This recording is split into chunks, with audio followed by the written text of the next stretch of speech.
How many times have you told yourself, I will finally be happy when I get that promotion, when I am fluent in English, or when I buy a house? Oh, man. I mean, it is basically the ultimate human trap, right? We write this whole story in our heads and we tell ourselves that our real lives will magically begin at some, specific perfect date in the future. We really do. And welcome to today's deep dive. This is actually a special edition for our English for Beginners series, and we are utilizing a story-based English learning approach today. Exactly. So we are going to establish a nice, clear, moderate pace. It's perfectly suited for B1 to BA2 comprehension. So really just relax and let the conversation kind of wash over you. Yeah, just sit back. Because our mission today is to explore this really fascinating psychological concept called someday syndrome. Sure. We're going to unpack why so many of us just quietly put our entire lives on pause. Right. Waiting for a perfect future that, let's be honest, never actually arrives. Yep. No, it doesn't. But more importantly, we're going to teach you how to escape that trap and find real joy in the messy, completely imperfect present. Because the hard truth is that your life is not happening next year. It's just not. It isn't happening when your vocabulary is flawless or when your bank account hits a certain number. Your life is happening right now, in this exact second. I mean, the source material we are looking at today uses an analogy that it hit me right in the chest. It says that living with someday syndrome feels exactly like sitting in a waiting room. Oh, that is such a vivid image. Right. Like, you know that specific feeling. You are sitting in this slightly uncomfortable chair under those bright fluorescent lights. Yeah, and you're flipping through some magazine from like 3 years ago. Yes. Constantly checking your watch. Yeah. You believe that your real life hasn't started yet. You're just waiting for the doctor, or the universe, I guess, to open the door and give you permission to finally be happy. It is brilliantly accurate. And it's such a universal experience. We put our lives on hold because we truly believe that joy is something we have to earn by, perfectly organizing our circumstances. But to understand how we get stuck in that invisible waiting room, we first need to explore why we do this. Why do we treat happiness like a package arriving in the mail next year? Exactly. Why is joy always in transit? To understand that, I think we have to look at the map society hands us when we are young. From a very early age, we are taught to measure our lives by specific checkpoints, which actually brings us to our first stop on the word tour. Ah, the word tour. Perfect. Yes. So the first word is milestone. Right. So for our listeners, a milestone is simply a very important event or achievement in your life. Like a big checkpoint. Exactly. Graduating from university is a milestone. Getting a great job, getting married, or buying a house, these are all major milestones. And society basically trains us to focus almost entirely on these checkpoints. Oh, absolutely. We falsely believe that happiness is hiding directly behind the next big one. Here is where it gets really interesting, though. It feels exactly like playing a video game. A video game? How so? Well, we are just grinding away in the game of life, thinking that if we just reach level 10, or if we just beat this specific boss, our character gets a permanent happiness upgrade. Oh, I see. Like, we think the promotion unlocks joy forever. But don't these milestones just keep moving? I mean, you get the new job and you are happy for a week. Right, maybe 2 weeks if you're lucky. Yeah. But then your brain adapts, and suddenly it demands a promotion to stay happy. The game never ends. That is so true.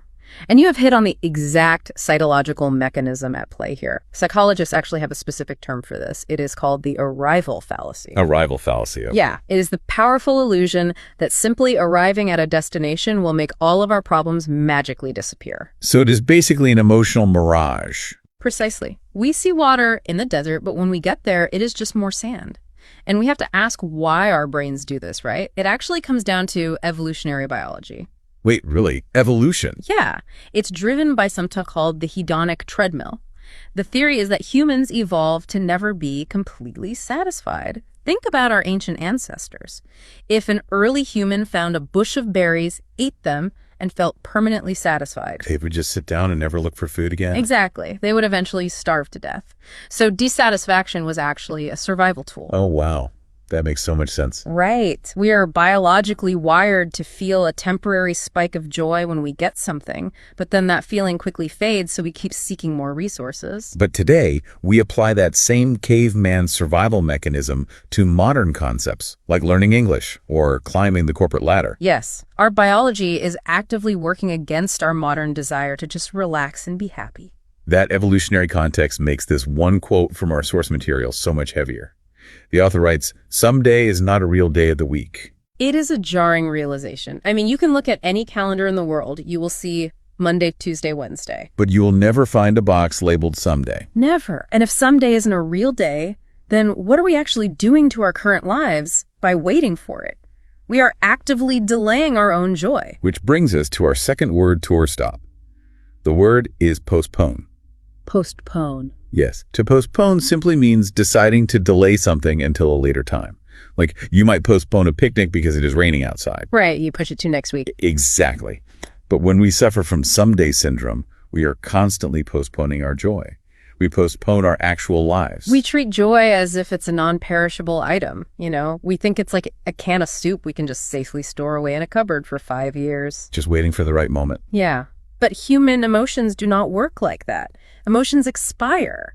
It is honestly heartbreaking when you really analyze it.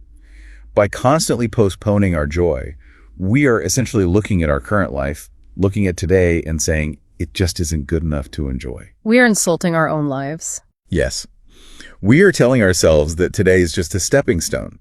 But so what does this all mean for ambitious people? That is the big question. Because the people listening to this deep dive are naturally ambitious. They are actively putting in the effort to improve their English, or they are working hard to advance their careers. How do we fix this waiting room syndrome without giving up our goals? It is a very common fear. People assume that if they accept their present reality, they will completely lose their motivation. But the cure for someday syndrome is absolutely not about dropping your goals. Okay, good. So what is the cure? Step 1 is entirely internal. You must disconnect your happiness from your achievements. Disconnecting them. Yes. The source material frames it as the profound difference between changing your situation and changing your soul. Okay, wait, I love that. Changing the situation versus the soul. So even if you achieve a massive goal, like let's say you finally speak perfect, fluent English. A huge milestone. Huge, but it won't magically fix a bad day. Yeah. Like, you are still going to sit in terrible traffic. Oh, absolutely. You will still get stressed, and you will still accidentally spill hot coffee on your favorite shirt. Exactly. A major achievement completely changes your situation. It might open doors to a better job, but it doesn't change your internal operating system. It doesn't change your soul. Because having a massive vocabulary doesn't make the coffee stain any less annoying. Precisely. The human experience remains messy no matter how many milestones you pass. So if your happiness depends on perfection, if it depends on never spilling the coffee, you will never be happy. You have to actively decouple the joy from the achievement. Right. Because if we must start relying on big achievements to fix our bad days, we need to redefine what we are actually searching for in this whole messy process of growing. Which leads us perfectly to our final word tour stop.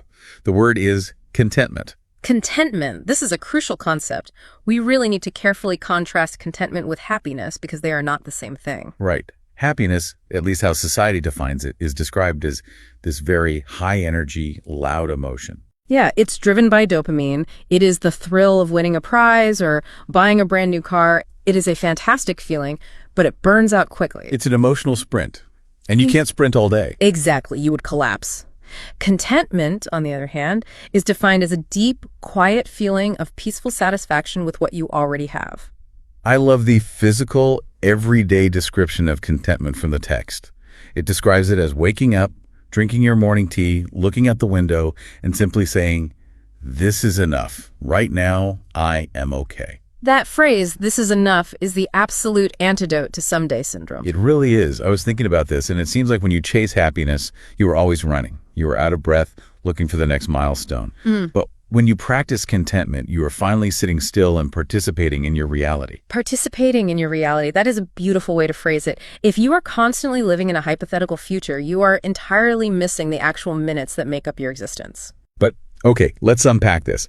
It sounds beautiful to participate in reality, but how do we practically find joy in a reality that mostly consists of doing laundry and answering boring emails? Right, the completely mundane tasks. Yeah, because a Tuesday afternoon isn't usually very poetic. Well, this is the final step.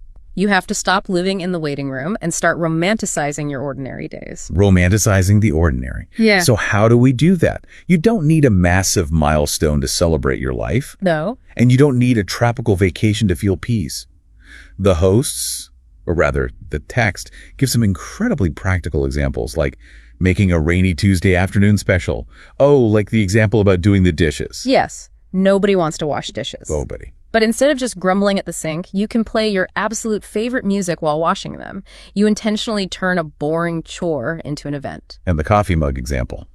That one hit close to home. Oh, using the nice expensive coffee mug instead of saving it in the cupboard for guests. Yes, we all have those nice things we save for a special occasion.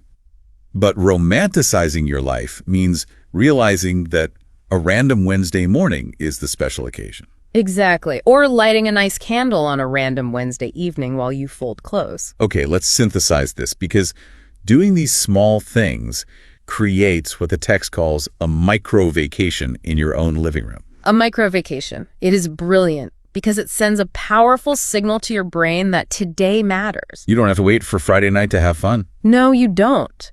By treating a mundane moment as special, you force your brain to notice the comfort and the beauty of right now. You prove to yourself that joy is available today. Exactly. You dismantle the waiting room. So, to all of you listening to us right now, yes, you sitting in your car or walking on the treadmill or washing those dishes, we want to remind you that your life is not happening someday. It's happening right now, in this very minute. And you do not need to be perfect to be worthy of joy.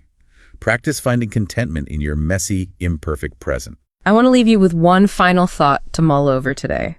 If you reached your final destination tomorrow, achieved every single milestone, and had absolutely nothing left to chase, Wow, okay. what small, messy part of today's everyday struggle would you suddenly realize you miss? What a question. Thank you for exploring this with us on today's Deep Dive. We will see you next time.